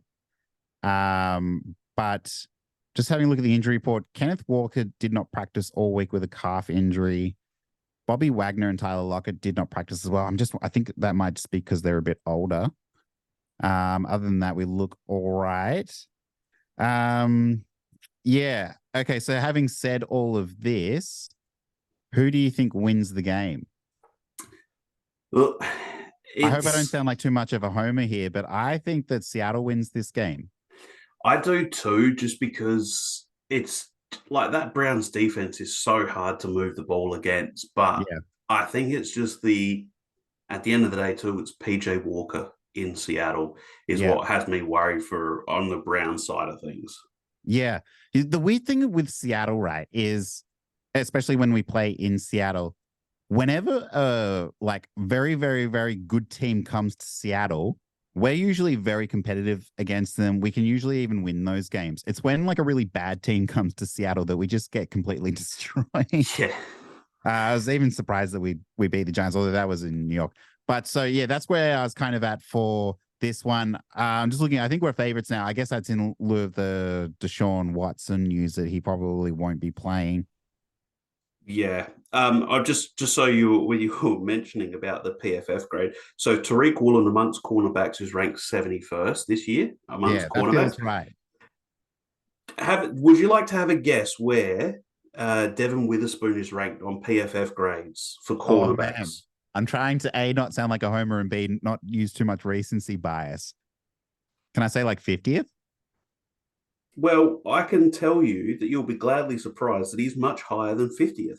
Okay. Would you be shocked if he was in the top 20 of PFF grade? Top 20? Yeah. Would you be shocked at that? I'm not like shocked. I'd be shocked if it's like top 10. Would you be shocked if he's top 5 in PFF grade? Oh yeah, I'd be very shocked. Would you be very shocked if he was number 1 in PFF for cornerback No, grade? come Yep. on. According No. to PFF, Devon Witherspoon has an 88.5 defensive grade for cornerbacks. Second, second is Jalen Johnson from the Chicago Bears with 85.5. He has been playing lights out. Third is Darius Williams for the Jags, Isaac Yadam for the Saints, and Kendall Fuller, your top 5 or top 4. Number 6 Okay. is Christian Gonzalez was number 6. That's So amazing. if You know you why look, that is? Is because he probably was extremely limited in his first like 3 or 4 games. And then he just came onto the field and exploded. so That's crazy. in terms of coverage grade via PFF, so he is 1, 2, 3, 4, 5, 6, 7, 8. He's 10th in coverage grade behind Sauce Gardner. Sauce Gardner's 9th in That's coverage grade for PFF. crazy. He could win Defensive Rookie of the Year. Where he has I want to check what excelled. his odds are. So he's 4th in rushing defense grade for PFF for cornerback. So he is behind Tyson Campbell, Jordan Lewis, and Terrell Smith. Yeah. And then for pass rushing grade, he is number 1 amongst cornerbacks. He's got a 92.2 pass rushing grade on via PFF. This is crazy. I'm glad we had this conversation. So I'm just looking at Defensive Rookie of the Year odds. Right now, Jalen Carter is favorite at minus 175, and then second is Devon Witherspoon at plus 200. As Devon Witherspoon there, number 1. I was surprised. I was expecting maybe top, like you originally. I was like, oh, top 30 would be a good spot for him. Like, yeah. And then after that is Will Anderson and Brian Branch, and they're both at 1,100. So there is a huge gap between those first two and the rest. I need to translate these into decimal. Really, real 2-horse race there between Jalen Carter and Devon Witherspoon there for Defensive Rookie of the Year. But that was really surprising, actually, just looking at that he is the number 1 ranked via PFF grade cornerback in the NFL. So yeah, because I was like, top 50 sounds like right. Sounds about right. Yeah, so Jalen Carter's $1.57. Devon Witherspoon is $3, and then Will Anderson is $12. Yeah, so it really is a 2-horse race at this stage. And I kind of want to put some money on Will Anderson there. Yeah, so that's what I was thinking too. He could have a really good back half of the season. there's probably but they don't have any primetime games. Bummer. I reckon there's probably 2 guys that I'd probably put money on there, and that would be Witherspoon and probably Will Anderson, because Jalen Carter's odds are too short to warrant putting anything on, I think. Yeah. Also, Jalen Carter, like he's been fine. I wouldn't say he's been the best rookie defensively. Maybe he has. I don't know. It's hard to tell. All of his Eagles defenders are so good. Well, we'll move on to the next game now. There are a couple games here where I don't have too much analysis on, and this is actually one of them. It's the Baltimore Ravens at the Arizona Cardinals. The Ravens should absolutely demolish the Cardinals, you would think. Okay, so it's coming up more and more now. Do you think Lamar Jackson is playing at an MVP level? He's there. I would probably... It's one of those things, like you default to Mahomes, you default to probably Jalen Hurts, but I reckon he's in that conversation. Yeah. I do think it's probably it's probably going to be he'd probably in the I think there's probably about really like about a 4 horse race sort of thing for MVP because you're never going to give it to a Yeah. guy like as much as it probably should go to someone like a Tyreek Hill or a Christian McCaffrey. It's never going to go Yeah. to them unless if Tyreek ends up with 3,000 receiving yards this year, that's about the only way it seems like it's going to happen. Yeah. But so when it defaults, it's probably to me, I'd probably go Mahomes, and then really, you could probably just raffle it off between Hurts, Lamar, and Josh Allen. I think. And Tua. Tua, oh yeah, probably yeah. You could probably throw Tua in there as well. I throw him in there because right now it is Mahomes 1 at $2.75, and then Tua, Hurts, and then Lamar Jackson at 4, and then Josh Allen. Yeah. So they're probably my guys that I would go. So he's in there. I think too. He's just got to like to catch the eye of like the MVP voters. Is he's got to have the game sort of like he did last week, where at the half it was 200 yards passing or whatever, or close to it, 3 touchdowns. Those sorts of numbers. Yeah. Like it seems like that for MVP voters. He had the year where he did win the MVP. He ran for so many yards and he threw led the league. I think what they seem to look for as well is, especially for Lamar, there seems like a bit of a bias towards him. Like everyone knows he's a really good runner, so even if he runs for 1,000 yards again, everyone's like, well, he's expected to do that. We want to see Lamar throw for 4,000 yards and 35, 40 touchdowns. Like that's to me what it seems like for MVP voters. That's what they're going to be looking for. Now, I'm not saying that's fair, but that's what it comes down to. Is it seems like that they're sort of going, yeah, well, we know you can do it with your legs. We want to see you do it with your arm and really throw for a lot of yards. So until he does that, I think that they're probably going to revert back to Mahomes and Hurts are your first 2 sort of options. But that's just the vibe that I sort of have been getting from just various things that I've read and all that. Is everyone will come back and go, Lamar had a fantastic game. He used his legs as like the first thing. Like it's not really like he threw for so many yards. So I think if he has a few more games where he goes for like those 300 yards, 3-4 touchdowns, to me, that's where he'll start to progress up, I think. Yeah. I mean, last week against Detroit, played lights out, 357 yards, 3 touchdowns. The long of 80 yards. I think that was that just a dump off to Gus Edwards that he just sort of like took to the house? Yes. 36 rushing yards and the rushing touchdown as well. So I think that's why it's sort of coming up more and more. What I will say about this game is I really want to see a breakout game from Zay Flowers here. This is like a prime opportunity. They're going to be in a dome, so it's not going to matter. I think that this is a great matchup for Zay Flowers to have a huge, huge game. Yeah. I am in agreement with you there. I do think the Ravens get through with this one pretty easily. Moving on to another divisional game, it's the Chiefs at the Broncos. We saw this 2 weeks ago. The Chiefs should win this one pretty easily as well, I believe. And the 2 things that I like, and I mentioned this last week both to Dan, Rashee Rice is becoming more and more involved and looked like he's establishing himself as the number 1 receiver there. And the second thing I mentioned to Dan last week is, as much as a lot of people had their hopes tied in fantasy to Mecole Hardman for that breakout, he's got a specific role within this Chiefs team that he didn't need to be there for very long, that he would start being integrated straight back into that offense for a few plays per game, where it's a screen, it's a jet sweep, it's just trying like a gadgety play, just get him involved in that. And I think they will continue to do that for the rest of the season. Yeah, and the Chiefs are 3rd in total defense. Total DVOA. The Broncos are 29th. There's not too much to be said here. Is this the last we see of Russell Wilson in a Broncos jersey? Is this the last time? Whether he's on the sideline or I reckon, or do you think they play him out to the end of the season? They'll probably have to play him out. Yeah. They'll definitely be paying him. They have to be. What if the Broncos picked up Kirk Cousins? Would that would the defense get their act together then? Well, anything's possible there. I wouldn't be surprised if this is the last week that we see this Broncos team as it's currently constructed. Like I wouldn't be surprised to see maybe Jerry Judy and Jerry potentially Jeudy move. Cortland Sutton could be gone. Yep.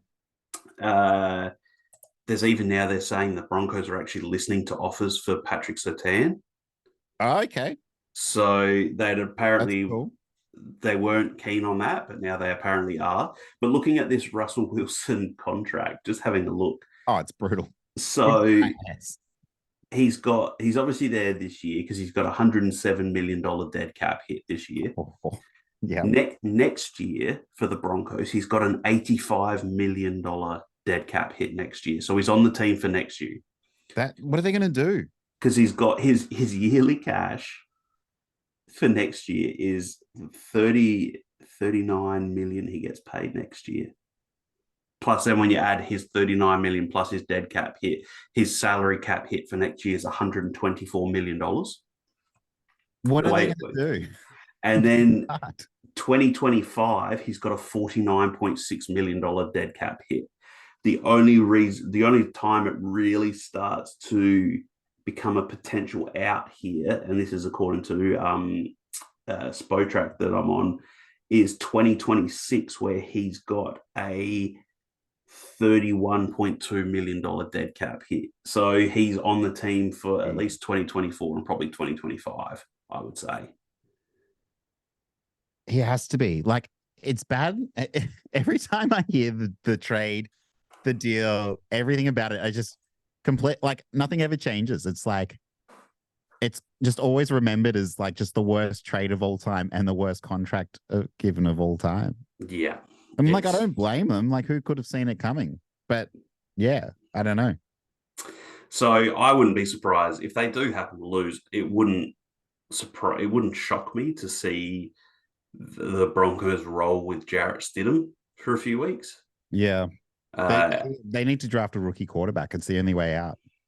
Yeah, well, especially when you've got an $80-odd million dead cap hit next year for Russell Wilson. So, and what sucks for them is as soon as Russell Wilson's contract is finished and paid, then they're going to have to go pay this next rookie. Exactly. Mind you, the people who own the Broncos, they're not short of money, so that's probably not too high in their concern. But the next game is probably the game of the week. It's the Cincinnati Bengals at the San Francisco 49ers. This one, it's one of those ones where you really want to sit on the fence and you say that I would pick the 49ers if you can guarantee me that that at least Trent Williams is back. Not sure whether he's going to be back. Devo's got, was it a hairline fracture in his shoulder or something? Was that? Yeah. So I don't know whether he's going to be playing. The week off that the Bengals had would have done wonders for Joe Burrow with his litany of health issues he's had, and with T. Higgins, who had, I think, did he have cracked ribs as well? Was it T. Higgins? I did not hear that. That's good to know. He got injured and he missed a game, and so them having the bye has come at a perfect time for them. Yeah, so okay. He's not on the injury report. Yeah, so he, I think he did play in the last game before their bye, but he did miss the game before that. But McCaffrey's full participant. Devo did not practice. I just realized though now too, actually, now that I've said that, Brock Purdy's in concussion protocol. That's right. I was just going to say, I think they're rolling Sam Darnold. They won't be. Purdy was limited today. So that would be interesting to see. Concussion protocol, they don't practice, right? I think even in a limited capacity, I don't know. They might be able to do certain things, like if it's just like limited to like a walkthrough or like a, just keep the arm loose sort of thing. I'm not exactly sure. They've never really specified what they can do when they're in concussion protocol. But if he does miss, it's Sam Darnold versus the Bengals, which I'm probably less confident in the 49ers if Sam Darnold's actually the quarterback. I'm about the same, to be honest. I like Brock Purdy. He's a great player. He's fine. I honestly just think you could drop in anyone for Kyle Shanahan and he'll just make him look like the best fucking quarterback of all time. That's true.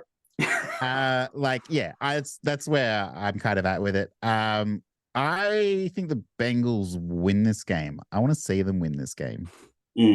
I think they need to, if they want to turn their season around and push for one of those wild card spots or to go on a run to really push the division, they need to really win this game against they the got to get going. 49ers. Yeah. So if they want to make playoffs, this is it. They've got to start now.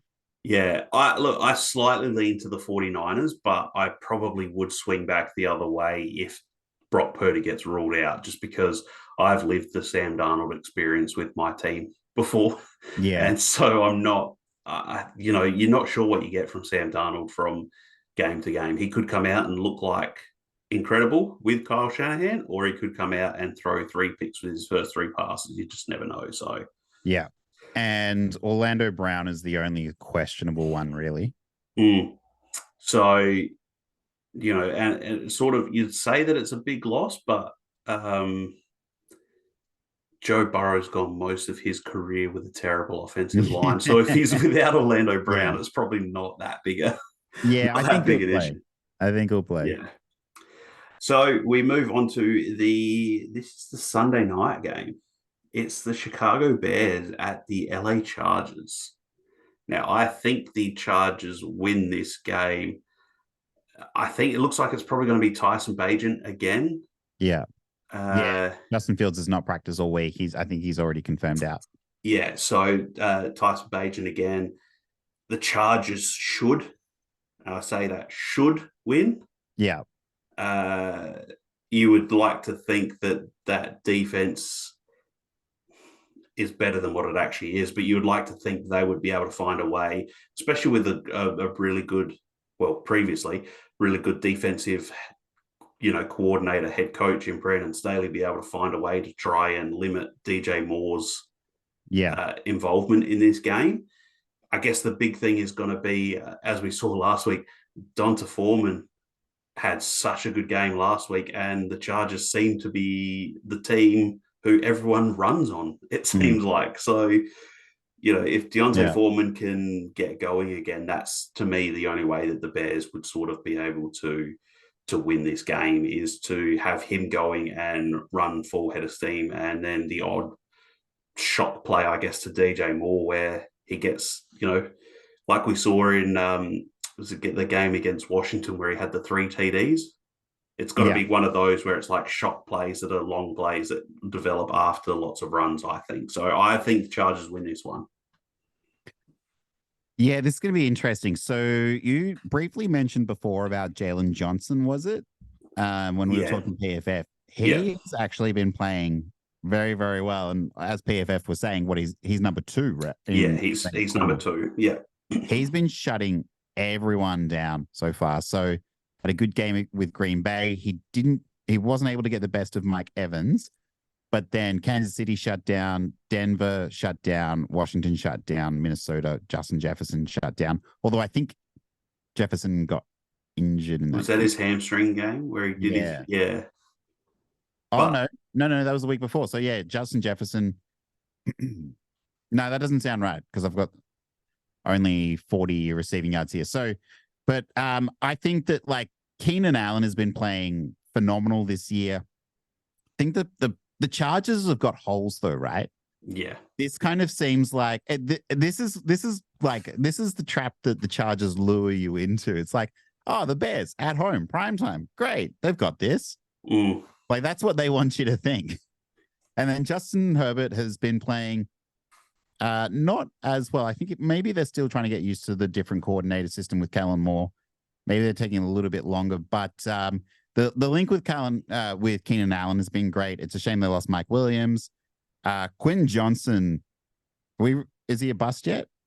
Does he need more time? Do we need more time? I think I find it really hard to call any rookie a bust. Yeah, that's fair. But when you're a top 22 pick.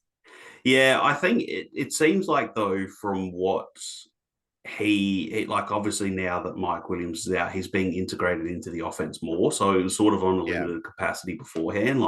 So I think, now he's starting to be integrated a little bit more. So I think you'll see his snaps, like an uptick in his snaps, and from there. So I think it's just one of those ones where you're not going to displace Mike Williams or Keenan Allen.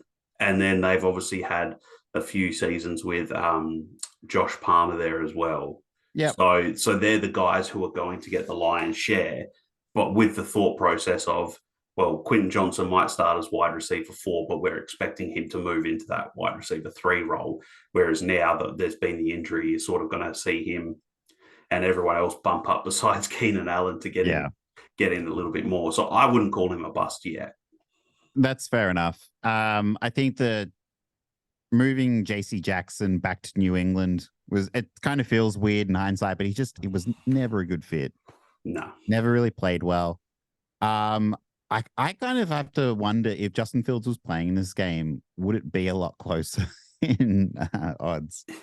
Well, potentially too, because like I said, everyone seems to run riot on the Chargers, it feels like. Whether that's the case or that's what it just feels like. It just feels like every team has their best rushing game against the Chargers is what it feels like. So if he was playing, like it might have been closer to that, because it's weird to look at. It's the 2-5 Bears versus the 2-4 Chargers. It's that's a crazy thing to be looking at. I think the Chargers too. I think the Chargers win.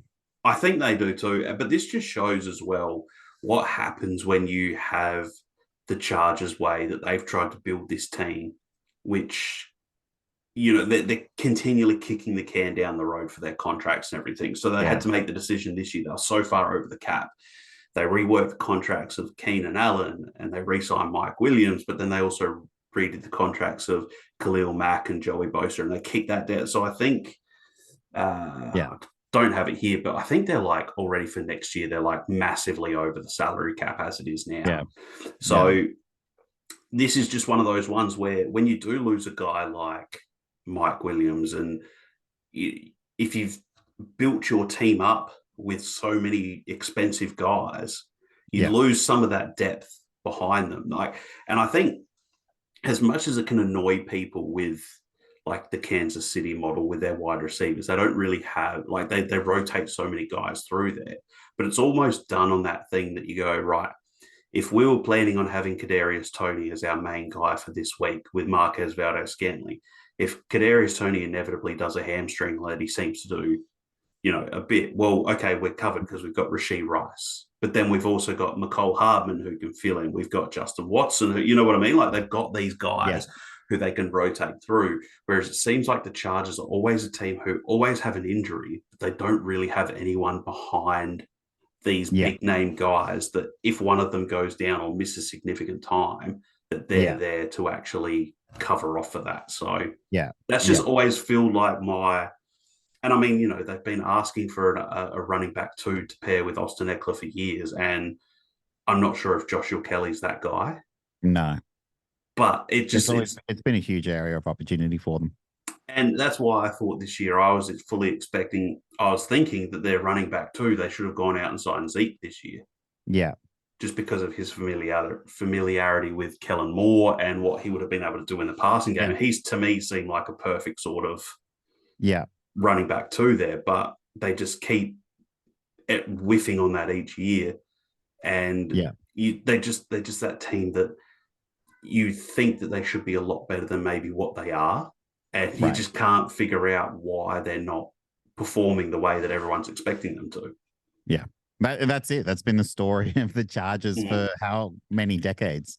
Yeah, exactly. Yeah. So, yeah, we're both Chargers there, but I would have liked to have seen this game with Fields in there just to see what would have happened if that was the case. Yeah. So we move on to Monday Night Football, which to me is not necessarily the most interesting of games. It's the Raiders at the Lions. I would expect the Lions to win this game pretty comfortably.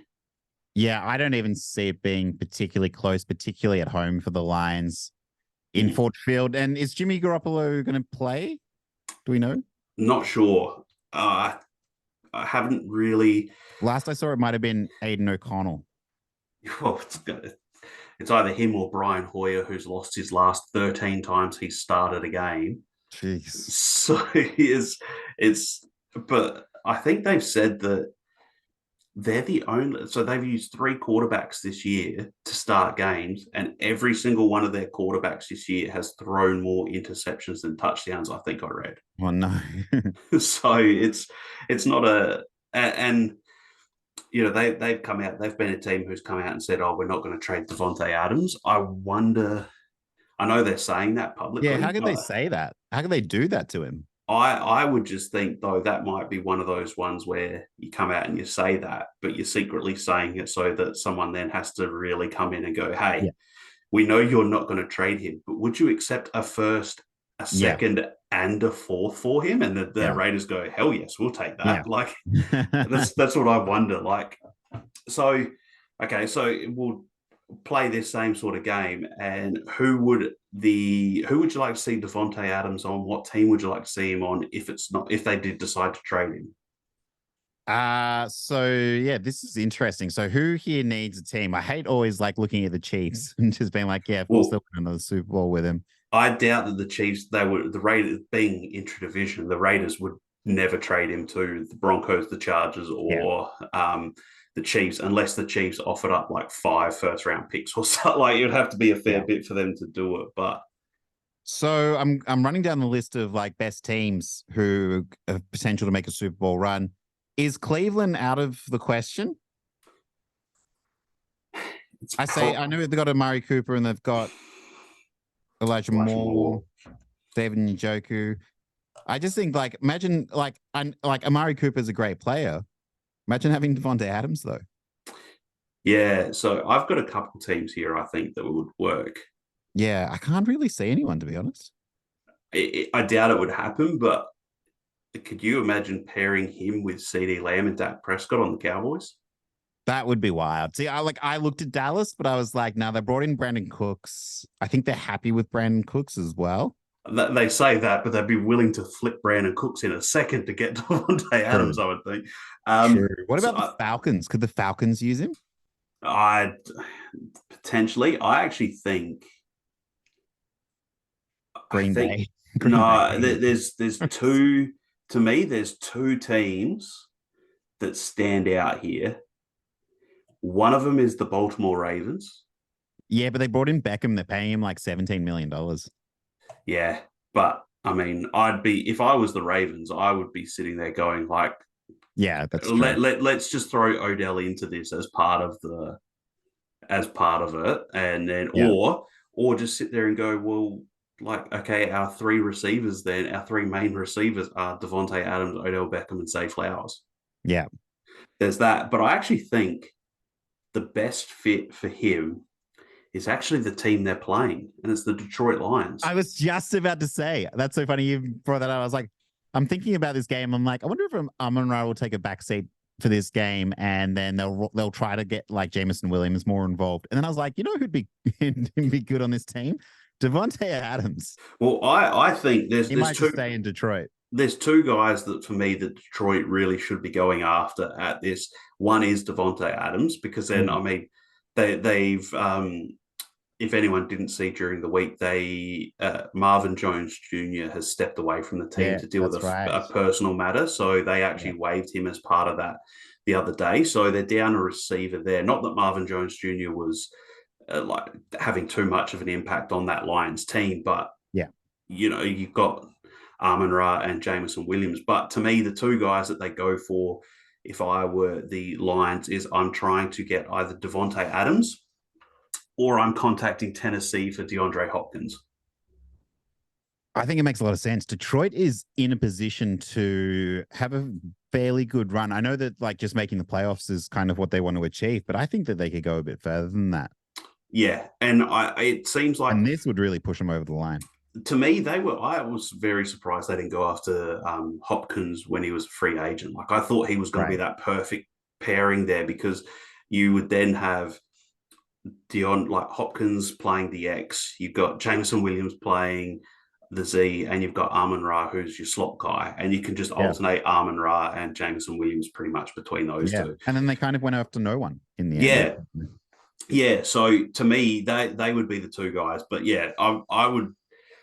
When you look through, as you said, through that list, to me it's like the Lions, it's the I think the Ravens, Falcons maybe. Yeah, there's when you go through, it's the Cowboys. Actually, probably the other one. And I don't think that they would do it, but to me, the team that he would actually, I would love to see him with, just be for the pure fact it'd be ultra fun, is actually having him on Buffalo. Oh yeah, that'd be fun. Him, Diggs, That'd be Gabe nuts. Dave, and Dalton Kincaid. That would be. They would never run the ball again. They'd move James Cook on us. They're just going to start. They're just going to start. I mean, he's mainly a pass catcher anyway. Gabe Dave is just going to start in the backfield and just make it seem like he's the running back on every play. You just got those two guys. Yeah. But to me, that's four verts every play. Yeah. But they would be like, to me, they're like a team who would they'd utilize him properly. They'd be really hard to stop on offense. If you really want to throw out a smoky, which is probably more for a play for next season, put him on Houston with CJ Stroud. Yeah, for next season. Yeah. Yeah, upgrade the Robert Woods role to Devontae Adams. Like if you could do that and you're playing Devontae Adams with Tank Dell and Nico Collins, that Texans team would be awesome fun to watch them to play there. Or put him on the Colts next year with Anthony Richardson when he's back healthy. Yeah, same deal. As much as I would love him on my Panthers, we've got absolutely no picks to be able to get him from. You can't do anything unless we can come to him and go, do you want to take Brian Burns, Jeremy Chin? Let's give you Derek. Our entire team so that we can keep being bad. We'll give you Derek Brown as well. Yeah. and Adam Thielen, because he's played well. We'll change all of them. But yeah, so there you go. That's our winners for this week. That's nice. What a slate. I can't believe every team is playing. Yeah, and then we go next week, and who's on bye next week? Because it's one of those things, as we said, like all the teams that are playing this week, and then next week on bye, you've got, I don't know, actually. Can't see who's on bye. It's not showing up at the moment, but it's good to have all the teams back this week. There's some good games in there. There's some for narratives, which will be interesting to see. And we're almost halfway through the season. Oh man, I'm excited for this Seahawks throwback uniform as well against the Browns. Should be a good one. Oh yeah, good matchups. It's gonna be, and they look sick. Like pretty much like those the Kelly Green Eagles ones that they wore last year. They look fantastic. Awesome. Yeah, it's so that's great. So, John, any last words before we get out of here for the night? No, I think that's it. This has been good. This has been really good to flex my NFL brain back into it. Awesome. Well, thanks for listening, everyone. If you want to find us on Twitter, you can find me at BradBolt1. You can find John at John Lloyd Robertson. You can find us at NFL Lab Network. We will have these up on, obviously, Spotify, if this is where you listen to it. We'll try and get these up on YouTube as well. We've had a few issues the last few weeks and time crunches where we haven't been able to get them on. So we're going to try and get back into a bit more of a rhythm too, in terms of just shows. We might try and get a few extra ones during the week if possible. And as I mentioned last week, we'll start delving into the NBA a little bit as well now that that's up and running. And that has already, a couple games in, has already caused some interesting results and some games that have been going on. So it'd be fun to talk about that throughout the season. So thank you, John. Thank you. Thank you, everyone. And until next time, see you later. Welcome back to the lab. Back to the lab. Welcome back to the lab.